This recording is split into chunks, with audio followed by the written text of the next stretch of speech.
obrigado por estares aqui. Te adoramos sempre, te reverenciamos. Queremos que as palavras que dissermos hoje sejam a expressão da tua vontade mesmo, Senhor, nas nossas vidas e nossos corações.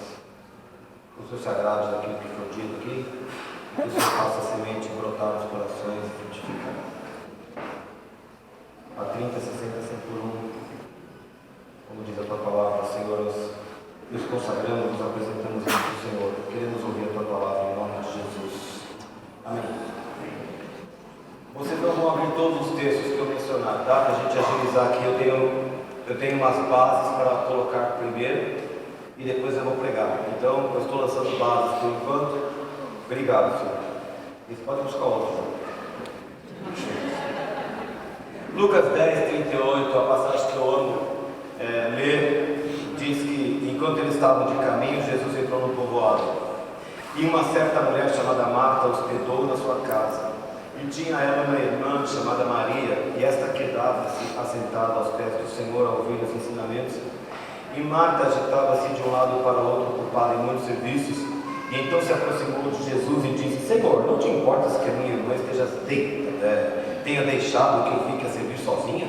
Ordena-lhe, pois, que venha ajudar.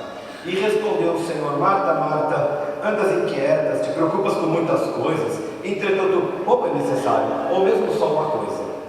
Maria escolheu a boa parte, e esta não lhe será tirada.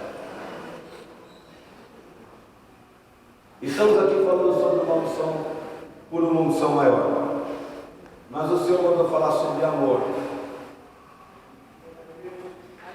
E depois, em algum momento, a gente vai chegar a uma unção maior. Deus tem um recado, eu preciso construir um caminho aqui para você entender onde eu quero chegar, onde Deus pediu que nós falássemos. Eu vou te pedir muita atenção para a gente juntar as peças aqui. Maria, Marta e Lázaro moravam em Betânia, a cerca de 30 quilômetros de Jerusalém.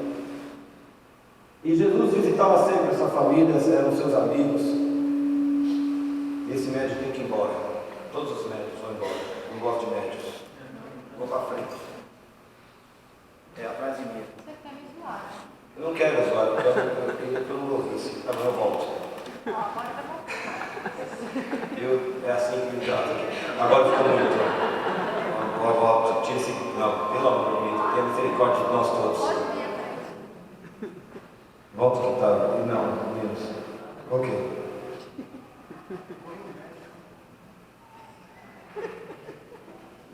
Vamos começar a orar de novo, gente. E Jesus visitava sempre aquela família. O texto fala que a Marta ficava correndo para cima e para baixo, e Maria se assentava aos pés de Jesus para ouvir ele falar.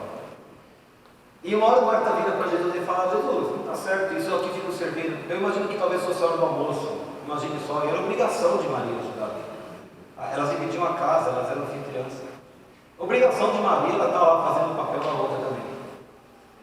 Mas Maria tinha uma devoção tal por Jesus, uma devoção de tal ordem por Jesus, que ela não estava nem se importando com a refeição e nem com o que se esperava que fosse o papel dela naquela hora. As convenções diziam: Maria, seu papel como anfitriã é servir aqui. Larga o mestre ensinando os outros. Mas o coração de Maria dizia: eu não quero me importar com as convenções, eu quero ouvir o que o mestre tem que me dizer. E Marta fala: não está certo, manda que ela venha, porque se Jesus desse uma ordem, certamente Marta iria lá e Maria iria lá e serviria.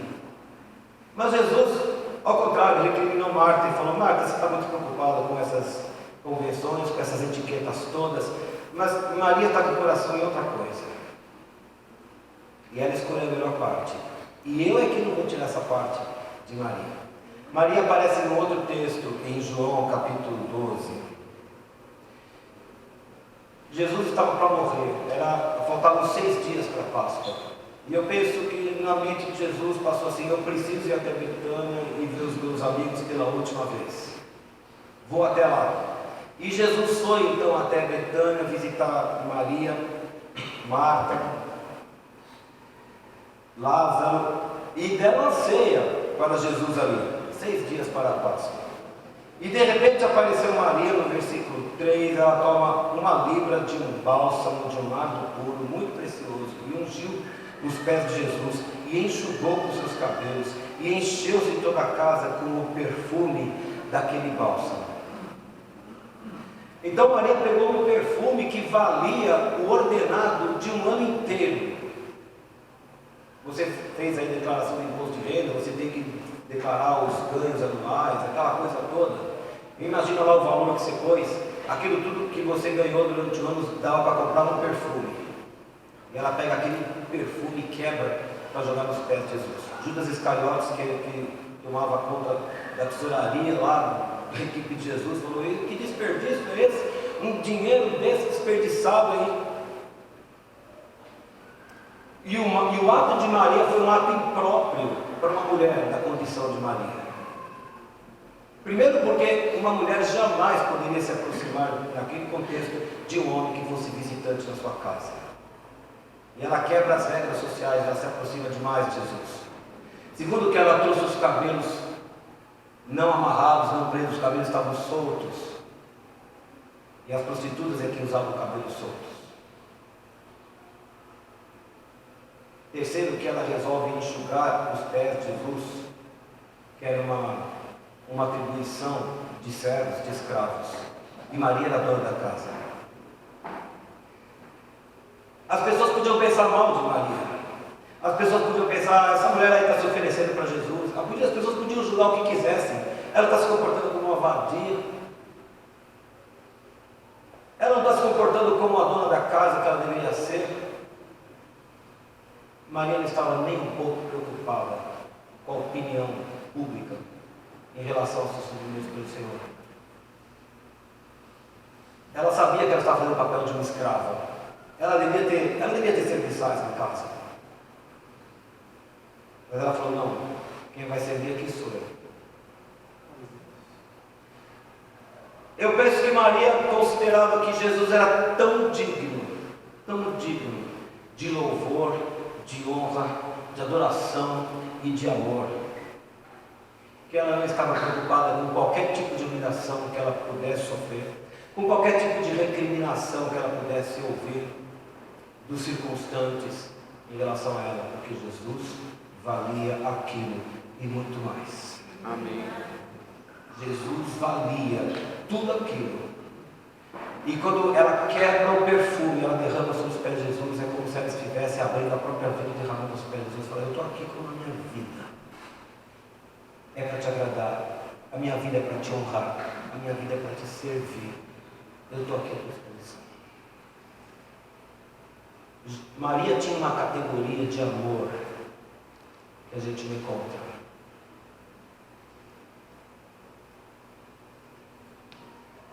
Na verdade, se você observar o ministério de Jesus, você vai encontrar duas pessoas que amaram Jesus de fato de uma forma avançada em relação ao amor que a gente diz que a gente tem pelo Senhor. Maria representando a ala feminina e João representando a ala masculina. Em João capítulo 13, versículo 23, era a última ceia. E o versículo 23 fala que estava próximo de Jesus, aconchegado a Jesus ali, um dos seus discípulos a quem ele amava muito. Sabemos que quando João escreve a quem ele amava, está falando de si mesmo. João estava falando assim: ele era o discípulo a quem Jesus amava. Mas numa versão mais atual diz assim: aquele que era o melhor amigo de Jesus. E eu fico pensando que Jesus tinha cerca de 120 discípulos, seguidores, que os 120 pelo menos que estavam no cenáculo depois da morte e da ressurreição de Jesus. Mas daquele grupo de 120, havia 70 que um dia ele comissionou para que fossem de 2 em 2 evangelizando e pregando o reino. Daqueles 70, havia 12 que Jesus selecionou para estar na sua presença o tempo todo, que seriam os apóstolos. Daqueles 12, havia 3 que participavam de todos os eventos mais pessoais de Jesus: Pedro, Tiago e João. Mas daqueles 3, teve um que acompanhou o Senhor Jesus em todos os eventos bíblicos referentes à biografia de Cristo. Porque você sabe que quando Jesus foi preso no Getsemane, os discípulos todos fugiram. Depois Jesus foi conduzido à casa das autoridades religiosas para ser julgado, e Pedro estava no pátio junto com João, e Pedro levou Jesus, e depois Pedro fugiu também. Mas quando estava crucificado, lá na cruz, havia 4 mulheres e João. Só João estava lá do lado de Jesus quando ele morreu. E Jesus olha para João e fala, ele vê a sua mãe Maria, e João e fala, Maria, eis aí teu filho. João, eis aí a tua mãe. Ele estava entregando a mãe aos cuidados de João, seu melhor amigo. João tinha uma categoria de amor por Jesus que nós não alcançamos. E o tema da minha pregação hoje é do amor ao poder. Se nós queremos mais poder, precisaremos ter mais amor por Ele. Nós queremos muito poder de Deus, mas eu penso que Deus quer saber, você quer me amar como os outros não amam?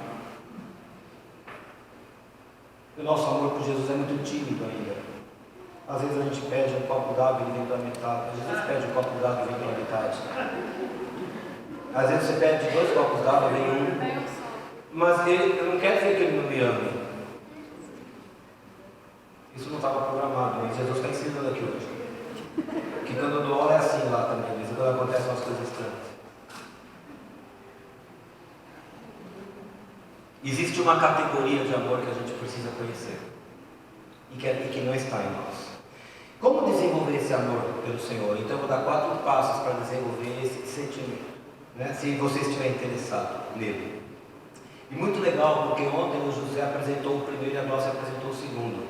Então eu só tenho que ir seguindo assim o fluxo, né? Primeiro passo, conheça o mestre. Diga aí para a pessoa, não porque eu gosto desse negócio de dizer, mas é porque é bom repetir. Para si mesmo. Diga aí, diga para você então, conheça o mestre. O primeiro passo é conhecer o Senhor. Mas o José não estava falando, existe uma diferença entre conhecer e conhecer. Eu não estou falando do conhecimento técnico que a gente tem das coisas, do conhecimento do livro. Existe um conhecimento mais profundo que a gente precisa ter em relação ao Senhor. Esse conhecimento só vem por meio de uma meditação nas Escrituras, só vem por meio de uma vida de oração. Estar junto com Jesus. Você só conhece estando junto. Um dia me perguntaram na escola, como é que você sabe que você casou com a pessoa certa? Eu falei, bom, primeiro achei bonito, mas quando eu fui começar a conhecer, descobri que era a pessoa certa mesmo. Porque só tem um jeito de saber que é a pessoa certa e conhecê-la, convivendo. Você quer conhecer Jesus, tem que conviver com Ele. Não adianta você ir só à igreja quando tem culto e ouvir lá um pouco. A vida é com você e Jesus. Porque se você não desenvolver essa vida, vai virar mecanicismo. Eu falava ontem com o Carlos, a gente fica muito mecânico na nossa vida. A gente começa a igreja por mecânica, a gente começa a participar de ministérios mecanicamente, a gente faz reuniões ou campanhas, até campanha de Jesus a gente faz mecanicamente, porque todo mundo faz, porque tem que fazer, mas não porque a gente quer conhecer o Senhor. Agora Deus conhece os corações. E a pergunta do Senhor é por que nós estamos fazendo essas coisas? E nós precisamos aprender a evitar esse ritualismo.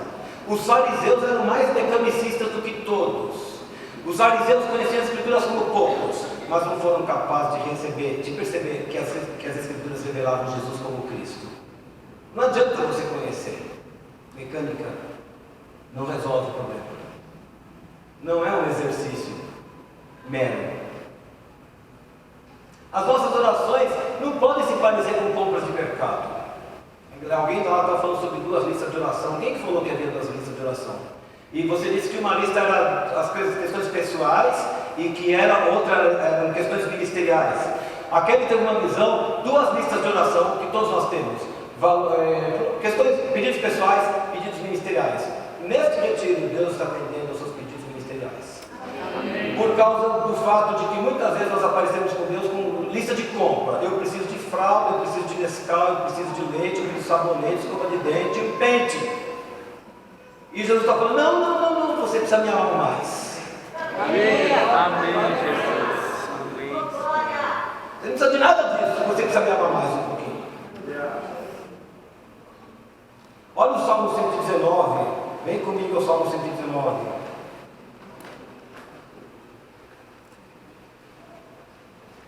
Versículo 18. Desvenda os meus olhos para sempre as maravilhas da tua lei. A lei do Senhor tem tesouros. Alguém falou em baú, que eu vi também lá atrás. A lei do Senhor tem tesouros. E quando nós lemos apenas com estes olhos que ganhamos quando nascemos, nós só enxergamos a letra. Mas quando conhecemos o Senhor, descobrimos o Espírito que está por trás dessa lei. E descobrimos que é excelente esse Espírito. E que essa lei é brilhante. E que o caráter do nosso Deus é inigualável. Mas só quando você conhece o Espírito que está na lei, é que você descobre as grandezas e as riquezas do Senhor. Por isso que o mecânico não serve. Porque torna tudo muito fácil quando você abrir uma gramática, quando você abrir um livro de física, ou você abrir um livro de história, geografia, e ficar lendo aquele negócio. Mas a Bíblia tem algo mais do que a palavra do Senhor. Esse mecanicismo não produz o conhecimento de Deus. E com o tempo, você que já fez isso sabe, a gente parte da Bíblia e vai deixando de lado. Eu vou começar a ler a Bíblia. O aluno falou para mim lá anteontem. Eu vou começar a ler a Bíblia, professor. Eu falei, que bom. Vai, arruma um plano de leitura. Amém. Mas eu sei que se ele fizer pelo mecânico, não vai durar uma semana.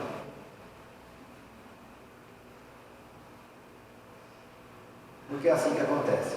Mas quando Deus chamou Josué, sabe o que ele falou? Não cesses de falar dessa lei de dia e de noite. E para falar ele tinha que meditar. Medite nessa lei. Medite nessa lei. Dia e noite. De noite. Porque Josué tinha que cumprir uma tarefa sobrenatural. Conduzir 2 milhões de pessoas para dentro da terra prometida. Não é qualquer um que faz isso. Ainda mais que ele tinha que suceder a Moisés. Era só Moisés, obviamente. Não era ninguém especial.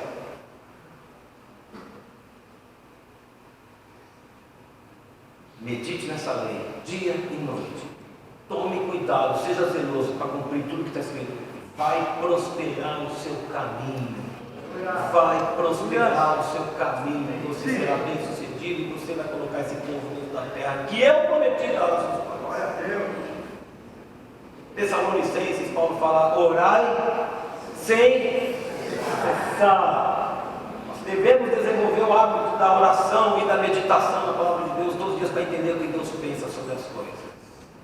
Para desenvolver essa relação que se transforma em amor. Esse amor que Maria tinha, que não se importava com o que pensassem dela. Lucas 10, 39. Nós lemos agora há pouco. Marta, Marta, andas preocupada com muitas coisas.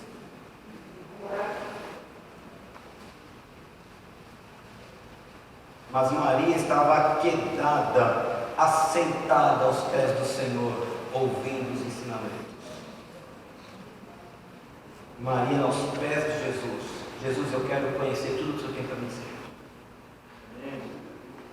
Então, como desenvolver esse amor? Conheça profundamente o mestre da palavra. Segundo, derrube as barreiras. Diga para você mesmo aí, derrube as barreiras. Muitas vezes em nossa vida nós desenvolvemos barreiras entre nós e Deus. Essas barreiras são os nossos pecados. Derrube em nome de Jesus as barreiras que impedem você de se aproximar do Senhor. Então olha que lindo, porque ninguém sabia que eu falar essas coisas, mas o José começou ontem falando sobre a necessidade de conhecermos melhor do Senhor. E a Dálcia chegou aqui à noite ontem com unção para derrubar barreiras. Amém. Você tem que ver Deus agindo aqui, porque nada disso é combinado com você. Mas Deus está interessadíssimo em nos aproximar dele. E Ele está nos ensinando o caminho. Venham me conhecer e abandone seus pecados. Venham ler a minha Bíblia e abandone os seus pecados. Abandone o mal, abominem o mal, extirpem o mal da sua vida. Diga não ao pecado e venha me procurar. Acabe com as suas barreiras. Eu quero me revelar a você, diz o Senhor. E você conhece 1 João capítulo 1 diz: se confessarmos os nossos pecados. E ontem pessoas vieram aqui para confessar pecado. Agora você não veio aqui ontem confessar pecado para voltar a fazer tudo hoje de manhã. Não foi para isso que Deus te trouxe aqui. Mas se você caiu nesse engodo, nesse engano, e você veio aqui e depois esqueceu e voltou atrás, você pode voltar hoje aqui, a gente ora de novo. A Jesus tem muita paciência com a gente.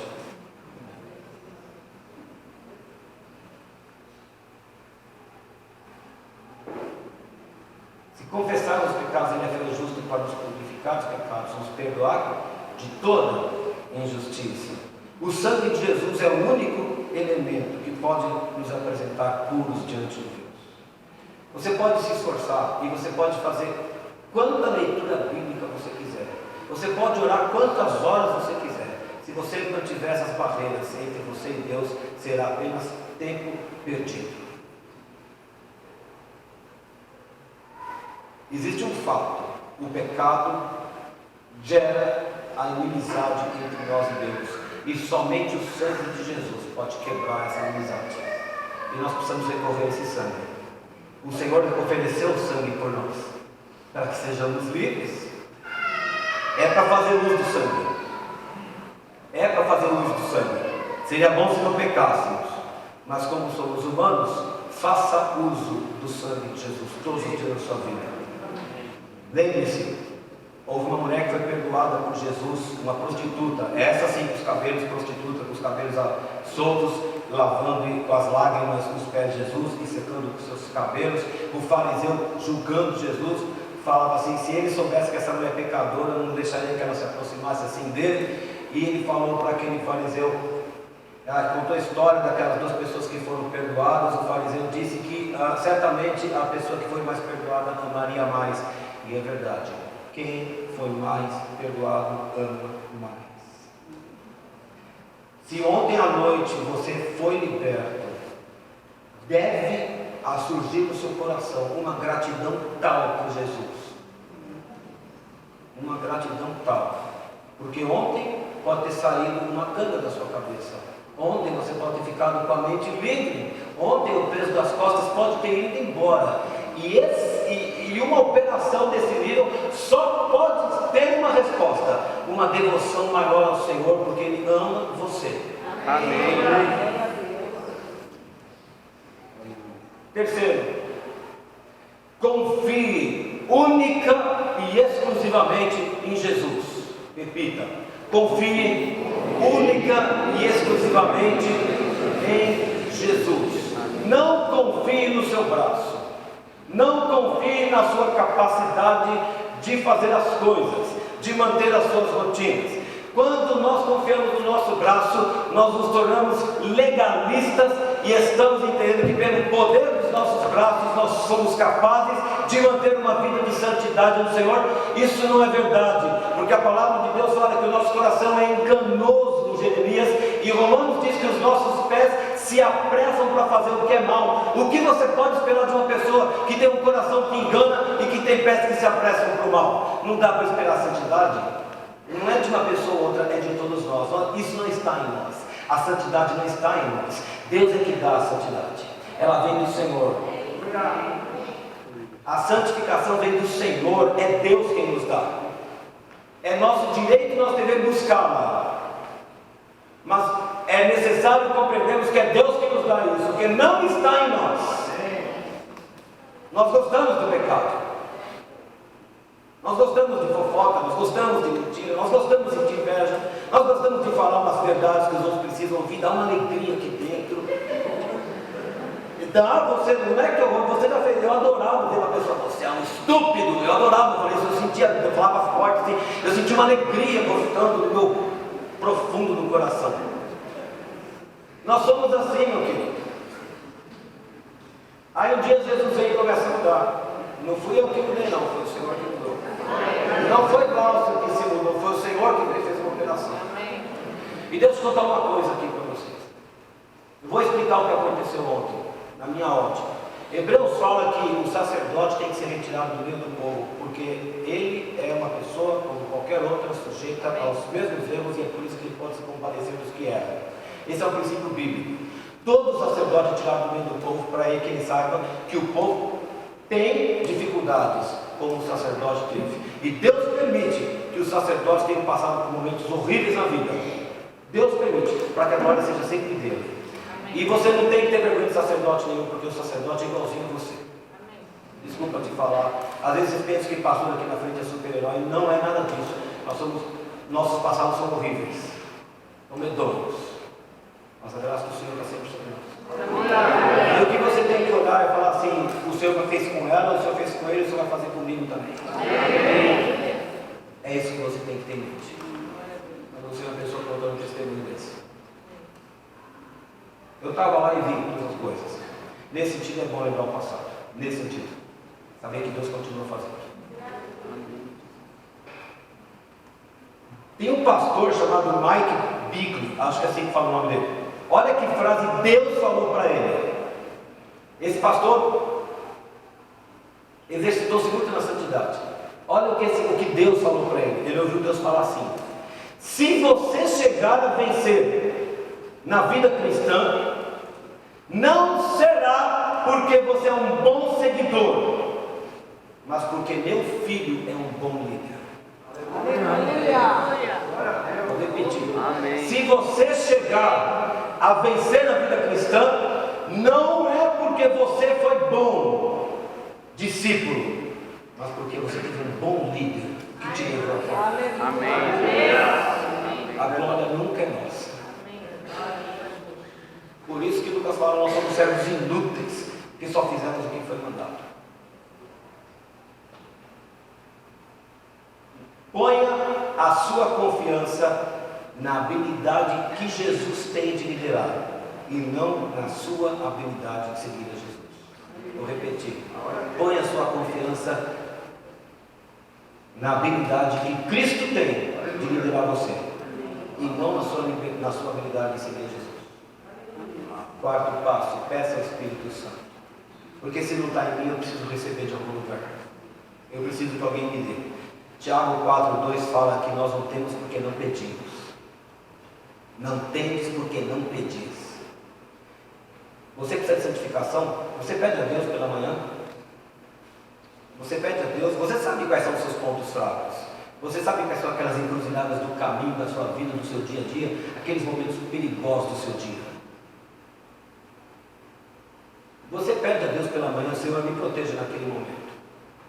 Senhor, me guarda naquela encruzilhada, naquela esquina que eu vou passar da minha vida. Guarda-me ali, porque eu sou fraco, porque eu preciso do Senhor. Quantos aqui oram assim? Pouca vitória, pouco oração. Você sabe quais são os seus pontos fracos. O diabo também sabe. E ele está esperando lá nas esquinas.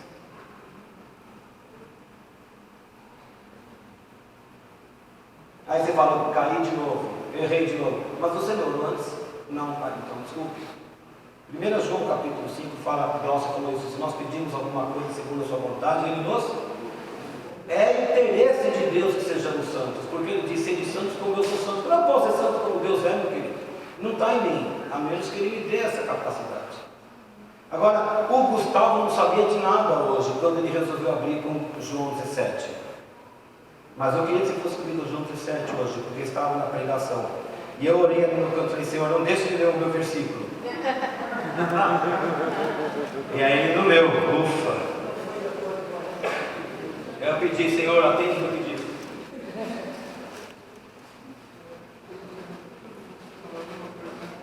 Olha que versículo tremendo.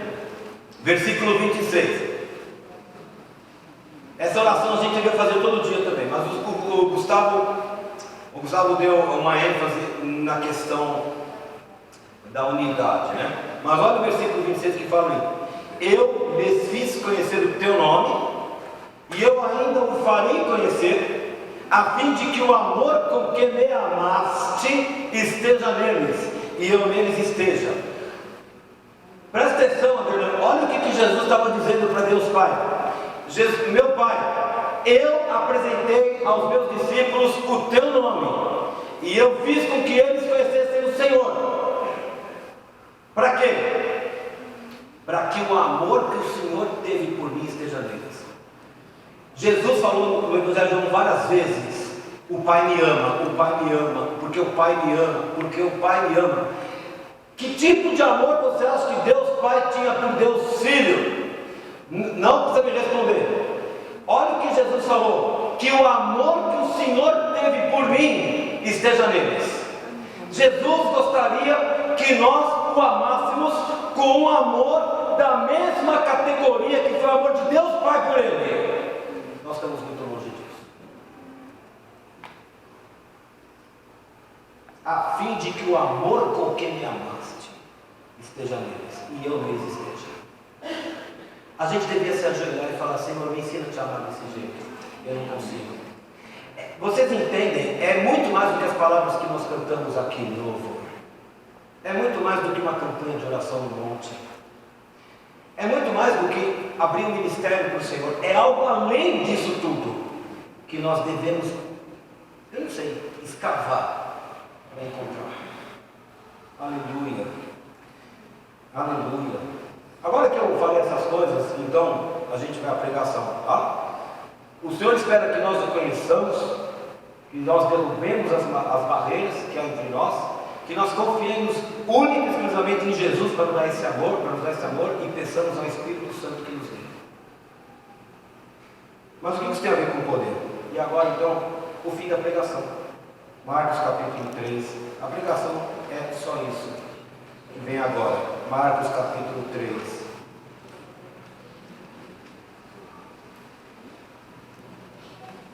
Obrigado, Carlos.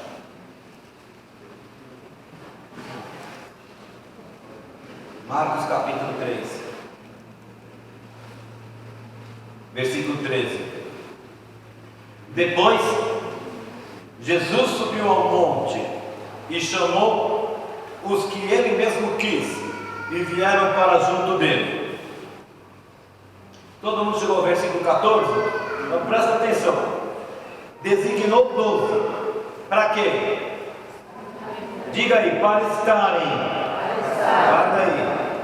E os enviou para pregar. E versículo 15. Para que mais? Para exercer autoridade e expelir demônios. Ó, estar, pregar e expelir. Nessa ordem. Jesus não chamou para primeiro expelir demônio, para depois pregar e depois estar com ele. Jesus não chamou para pregar, estar com ele e expelir demônio. Jesus chamou aquelas pessoas para estarem com ele. E depois de estarem com ele, foram pregar.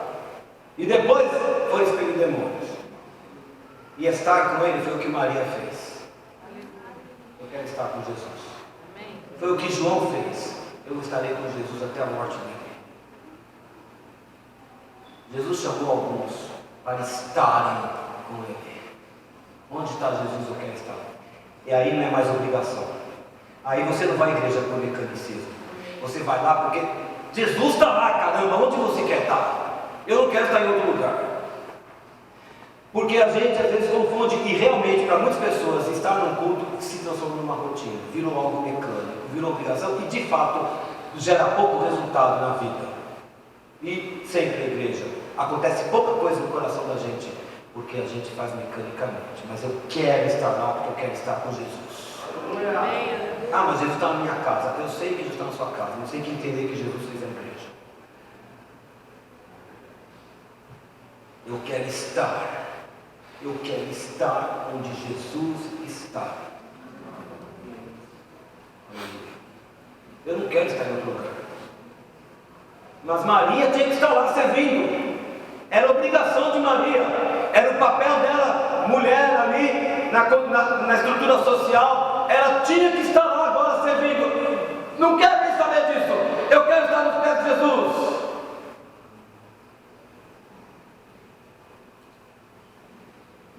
E daí que é minha casa? E daí que são minhas visitas? E daí que eu sou a dona da casa? Jesus é mais importante que tudo isso. E daí que custou o salário de um ano? Jesus valeria o salário de todos os anos da minha vida. E mais. E daí que custou isso? E daí que eu vou parecer uma prostituta? E daí? E daí? Eu quero Jesus! Eu não quero outra coisa. A Bíblia fala que quando Pedro e João foram presos em Atos capítulo 4, e eles foram ao Sinédrio e foram julgados, eles começaram a responder, e aquelas pessoas reconheceram que Pedro e João eram homens indoutos, incultos, e reconheceram que eles haviam estado com Jesus, e não puderam responder ao poder que emanava deles. Não puderam responder, porque eles estiveram com Jesus. Eu quero estar com Jesus. Eu quero estar com Jesus. Não tem saída para mim, Juliano, se eu não estiver com Jesus. Não há saída para você se você não estiver com Jesus. A sua vida vai ser uma vida de crente comum. Mas se você quer um poder maior, você quer uma unção maior, Deus quer um amor maior também. Amém. Deus quer um amor de uma categoria mais excelente do que esse que a gente tem apresentado. Não estou falando que a gente tem amado um pouco.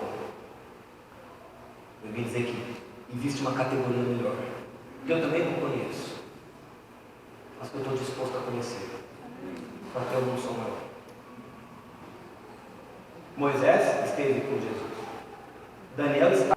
Pedro, Paulo, João. Porque essa convivência com Jesus gera uma paixão, gera algo tão inexplicável dentro de nós que a gente não quer mais sair da presença do Senhor. E aí eu volto para João, capítulo 11. Você vê, José, são sempre os mesmos textos, né? Mas hoje com uma cara diferente. João capítulo 11 é o episódio da ressurreição de Lázaro. Você conhece a história, eu não vou ficar mencionando muita coisa, mas quando chega o versículo 21, Jesus chegou então a Betânia, né? E lá no versículo 21, Marta vai até a porta da cidade onde estava Jesus, e ela diz assim para ele: Senhor, se o Senhor estivesse aqui, o meu irmão não teria morrido. A conversa se desenvolveu e desembocou numa das maiores afirmações teológicas do Novo Testamento, quando Jesus disse: eu sou a ressurreição e a vida, e quem crê em mim, ainda que morra, viverá. Marta chegou com o coração dilacerado e disse para ele: se o Senhor estivesse aqui, o meu irmão não teria morrido. E a conversa tomou rumo, até que Jesus solta lá do fundo dele essa afirmação teológica que atravessa os séculos e que você sabe que é verdadeira. Eu sou a ressurreição e a vida. Quem crê em mim, ainda que esteja morto, viverá. E aí acontece a história, e depois ela manda chamar Maria. E lá no versículo 32, presta atenção, meu querido, presta atenção. Maria disse as mesmas palavras para Jesus: se o Senhor estivesse aqui, o meu irmão não teria morrido. A Bíblia fala que Jesus se agitou no seu espírito, perguntou onde estava. Versículo 35 diz que ele chorou. Versículo 38, ele se agita no espírito. Versículo 39, ele manda tirar a pedra. E depois ele grita: Lázaro, vem para fora. Porque se o amor que Marta tinha, e Marta amava a Jesus, mas se o amor de Marta foi capaz de arrancar uma declaração teológica de Jesus que vale aos séculos, o amor de Maria foi capaz de extrair um milagre de dentro de Jesus. Existe uma categoria de amor que a gente precisa conhecer. Existe um amor que arranca milagre. Tem um amor que traz conhecimento. Mas tem um amor que tira milagre. Eu quero conhecer esse amor. Eu não tenho. Eu não tenho esse amor. Mas eu quero.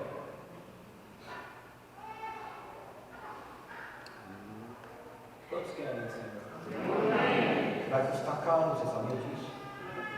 É Ele que vai dar, mas vai custar, porque Ele passa a ser a pessoa mais importante da sua vida. O resto, ontem a Glaucia falava sobre pessoas que estão umbilicalmente presas às outras. Esses umbigos todos vão ser cortados.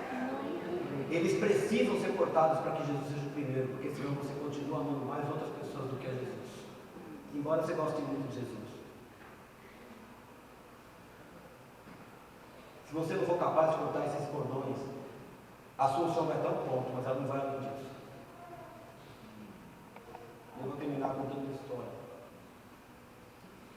Tinha um homem, eu não sei como pronunciar o nome dele, a história é verídica, viu? Ele se chamava Mahesh Chavda. Alguém já ouviu falar desse sujeito? Procurei na internet, tem foto dele e tal. Mahet Shavda é líder, ele e a sua esposa Bonnie são líderes de um ministério de milagres, de campanha de milagres, eles atravessam o mundo. Há muito tempo já eles vêm dirigindo esse trabalho e expandindo o reino de Deus com milagres, curas, sinais extraordinários. No ano de 85, quem era nascido em 85 aqui? Não, quem não tinha nascido em 85? Viu? Antes de você nascer, Jesus já estava operando milagres. Amém. Aleluia.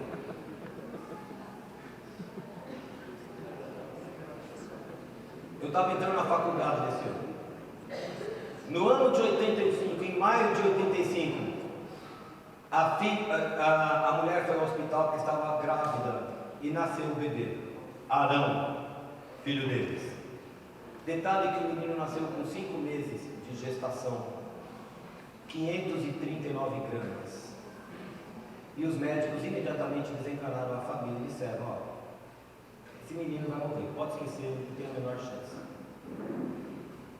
E se viver, será um vegetal. Os médicos disseram assim para que exatamente o choque não fosse grande. Só que ele estava com conferências marcadas para a África naquelas semanas. E ele falou, você pode imaginar esse homem dividido? Põe-se no lugar dele. Ele está com um bebê ali, recém-nascido, de 5 meses, que vai morrer, e ele tem conferência em outro continente. Semanas em outro continente sozinho. E o desejo do coração dele era encerrar, cancelar a campanha, deixa para outro dia. A mulher dele falou: Deus mandou fazer, então vá. Se você ficar aqui, o bebê não vai viver por causa disso.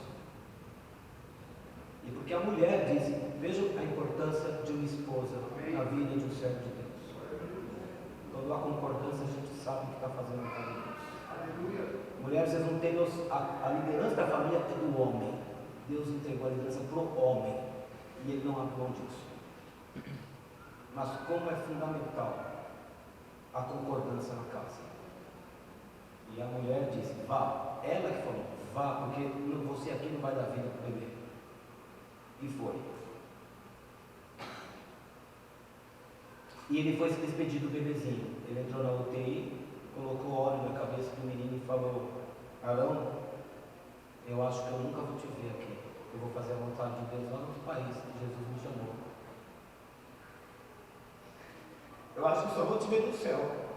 Mas eu quero que você saiba que eu te amo muito. Deu um beijo na criança, olhou por ela e foi embora. Aí ele estava lá na Zâmbia,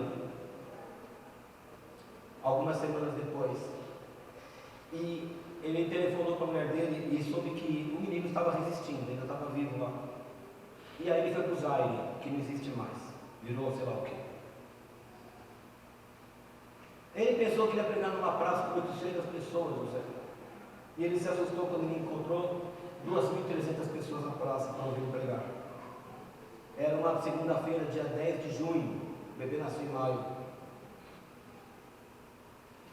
10 de junho ele estava lá ainda, pregando numa praça para 2.300 pessoas. Meio-dia. E ali o Senhor usou para curar uma mulher de câncer, publicamente. As úlceras todas secaram, a mulher foi curada publicamente. À noite, naquela mesma praça, estavam reunidas 10.000 pessoas, porque a notícia da cura se espalhou igual fogo na pólvora, sabe? 10.000 pessoas ali para ver o homem de Deus pregando. Bruxas e feiticeiras, você sabe como são as religiões africanas, estavam ali e foram libertas dos demônios. Muitas foram curadas e se converteram a Jesus naquela reunião. Na quarta-feira havia 30.000 pessoas, 30.000 pessoas para assistir. Pois foi naquela quarta-feira, dia 12 de junho, pela manhã, havia um homem no meio da multidão, o seu nome era Mulamba. Na noite anterior, o filho de Mulamba, de 6 anos, entrou em coma por causa de malária no cérebro. O menino foi levado às pressas para o hospital e na madrugada do dia 12, ele morreu no hospital. O hospital falou, acabou, o menino morreu, agora vocês vão ter que levar para o hospital para fazer aquela papelada do óbito e depois, etc. Na manhã daquele dia, esse mulamba, era uma família cristã, era das poucas famílias cristãs que havia naquele país. Esse mulamba estava andando pela rua, tentando arrumar dinheiro para enterrar o filho, e de repente ele se lembrou da história de Dorcas na Bíblia e começou a orar e falou: Senhor, traz meu filho de volta à vida. E o Senhor falou para ele: vá lá na praça onde está o meu servo. E ele foi para a reunião. O servo acabou a pregação dele ao meio-dia. E o Senhor revelou que tinha um homem lá, cujo filho havia acabado de morrer. Fazia 8 horas que ele estava morto lá no hospital. E ele chama: o Espírito Santo está falando para você que perdeu seu filho, vem aqui na frente, porque Deus vai fazer algo extraordinário. O moço levantou na hora: sou eu. Ele foi lá na frente. O pregador, servo do Senhor, orou sobre ele, repreendeu o espírito de morte dentro daquela criança e pôs as mãos sobre o pai do menino e mandou embora. Isso era meio-dia. Lá no hospital estava o tio da criança morta, o irmão mais velho do pai, sentado ali na maca. Quando ao meio-dia o menino se mexeu, deu um espirro, sentou-se, chamou pelo pai e pediu comida. O atestado de óbito já estava assinado.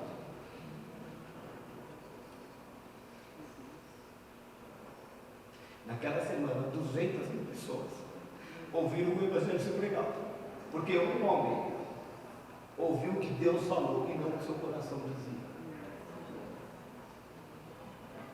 De quebra, o filho dele foi curado. Hoje é um homem saudável.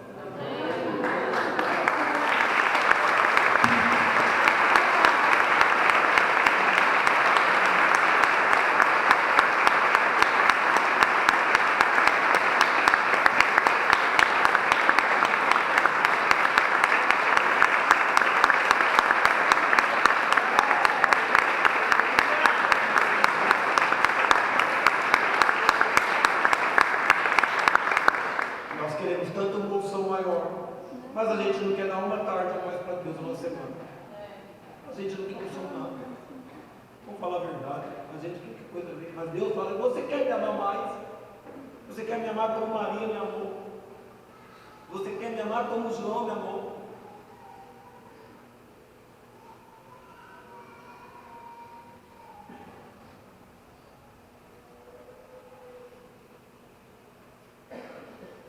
João diz, João 3,23, que João era o amigo mais chegado de Jesus. Mas sabe, ele não precisava ser o único amigo de Jesus. Ontem, José estava lendo sobre o rei Josias, e o versículo é tão forte, diz que nunca houve em Israel um rei que tenha se devotado a amar o Senhor e a fazer a vontade do Senhor, como o rei Josias fez. Mas Josias não tem que ser o único. Ele não tem que ser o único. Por que tem que ser só o Josias? Por que Deus mandou registrar na Bíblia? Para glorificar o Josias ou para dizer para nós alguma coisa?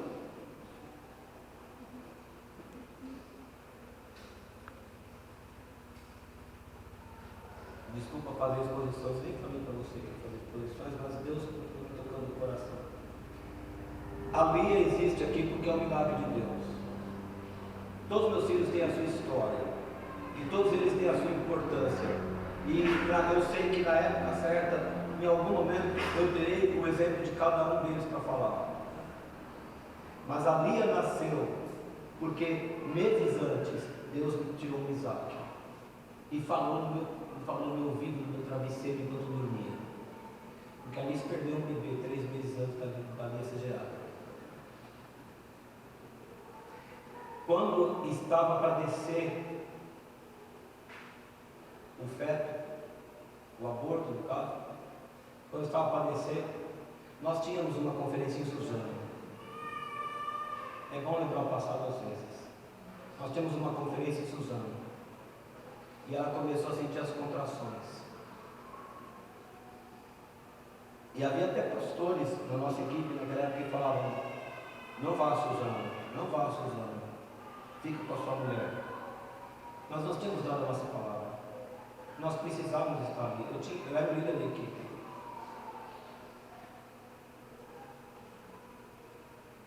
Eu levei a missa para casa da dona Darcy, ela ficou lá com minha sogra.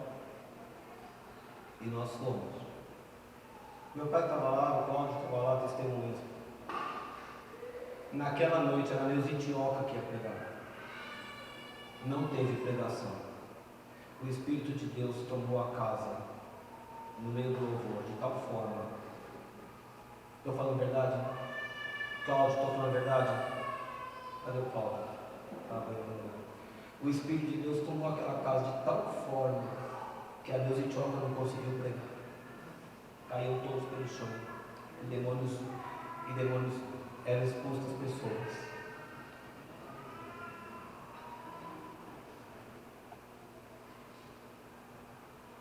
Mas fala para mim, não vá lá não vá lá não. Falei, Senhor, mas o Senhor mandou eu ir.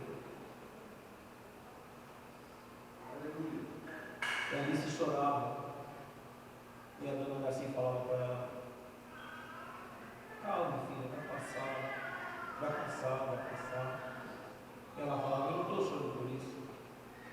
Eu estou chorando porque eu queria estar lá. Essa categoria de amor que ela falou, a gente não vê muito isso. Eu queria estar lá. Eu queria estar lá.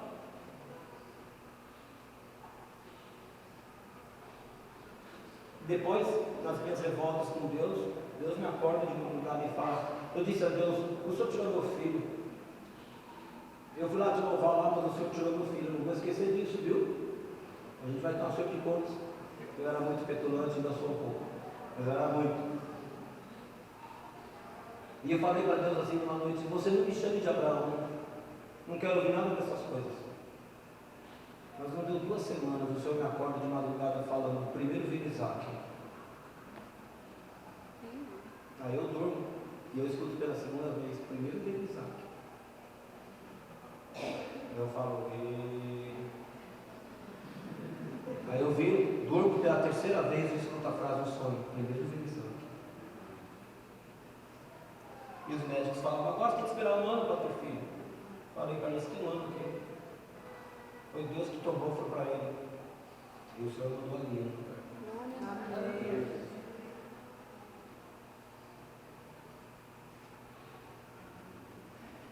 Mas a gente precisa aprender que Deus vem sempre em primeiro lugar.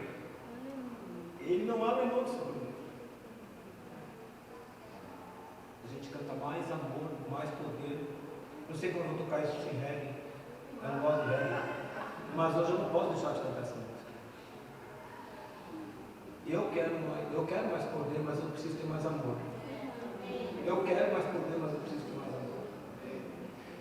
Eu não ia falar nada disso, mas Deus, culpa do José um pouco, né? Porque a culpa é de Deus, porque ele fala, mas o José não te obedece.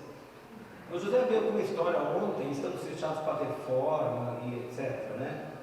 E aí eu fui pensando, eu estou fazendo uma reforma na minha casa. A nossa reforma parece que não tem fim, porque ela é feita em doses, eu não gosto de homeopatia, mas para você entender, em doses homeopáticas, devagar e sempre, e nunca acaba.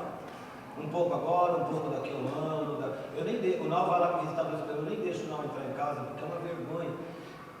Eu não quero receber nenhum de vocês em minha casa, porque ela está feia demais, mas ela está muito feia. Eu tenho vergonha de mostrar uma casa assim, com o reboco tudo aberto, uma coisa horrorosa, entendeu? Eu tenho vergonha. E eu demorei tanto, presta atenção, eu demorei tanto para começar a fazer essa reforma. Porque quem aqui já fez reforma sabe do que eu vou falar. Eu vivo com reforma desde os 13 anos de idade. Já fiz várias, né? É uma coisa infernal.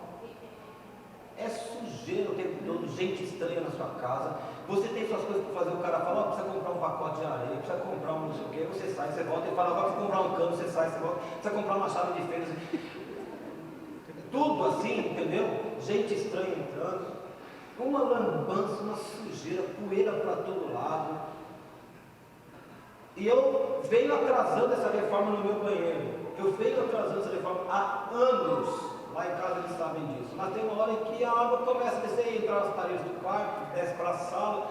E não tem mais, é minha casa. E foi Deus que deu essa casa para a gente, eu preciso zelar por ela. A gente não gosta de fazer reforma. A gente, enquanto não der para ninguém ver a água que está lá por dentro do cano, a gente vai empurrando. Eu tenho uma parede na minha casa que eu mandei colocar cerâmica, que é para nunca mais ver nada que está acontecendo por trás. A gente faz isso. É verdade. Que é para ninguém ver. E dá um trabalho, você vai lá comprar e você fica triste de gastar dinheiro com aquele material todo. E eles demoram para entregar e entregam errado. É um problema atrás do outro. Só dá problema fazer reforma. Mas quer saber de uma coisa? Vai ficar tão bonito. Amém. Amém. Que eu não vejo a hora de tomar banho. Só eu. A pessoa chega em casa e fala, vem ver meu banheiro novo. Olha isso.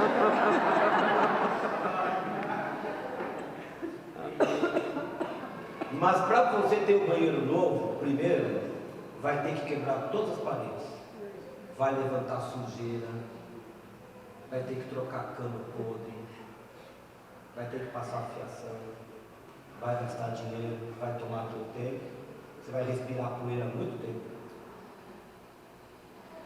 Mas vale a pena. Aleluia! Deus, esses dias, Ele começou a fazer esse negócio de reforma. E ontem Ele derrubou parede aqui. Levantou poeira para todo lado. Mas hoje Deus está falando, tem um revestimento novo para colocar em vocês, que é o meu amor. Eu vou colocar o revestimento, eu vou trocar essa bacia, vou colocar uma pia nova, vou trazer uma pia de mármore para vocês. Eu vou colocar do bom e do melhor dentro de vocês, que vai ser o amor que eu vou trazer para vocês. Mas primeiro vai ter que quebrar essa parede. Eu vejo o carinho de Deus nessa igreja. Eu vejo o carinho de Deus nessa igreja. E agora eu entendo que eu demorei tanto para fazer uma reforma. Porque eu estou vivendo isso lá em casa. Ninguém pode entrar lá em casa. Tem pano para todo lado, plástico, poeira. Vocês não apareçam lá, por favor. Eu estou morrendo de vergonha ainda, mas um dia ela vai ficar legal. Aí eu vou chamar seu querido para fazer uma carne lá para mim. Você vai, querido? Isso. Não tem um churrasqueiro, você leva a churrasqueira também. E o José para comer.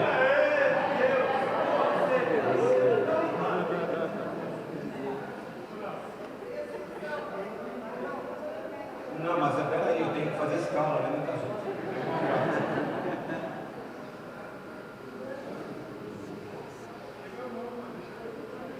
Irmãos, a minha oração nessa manhã é que a paixão que havia em Maria esteja em nós de tal forma que ela arranque milagres de Jesus no nosso meio. Eu quero orar com você hoje.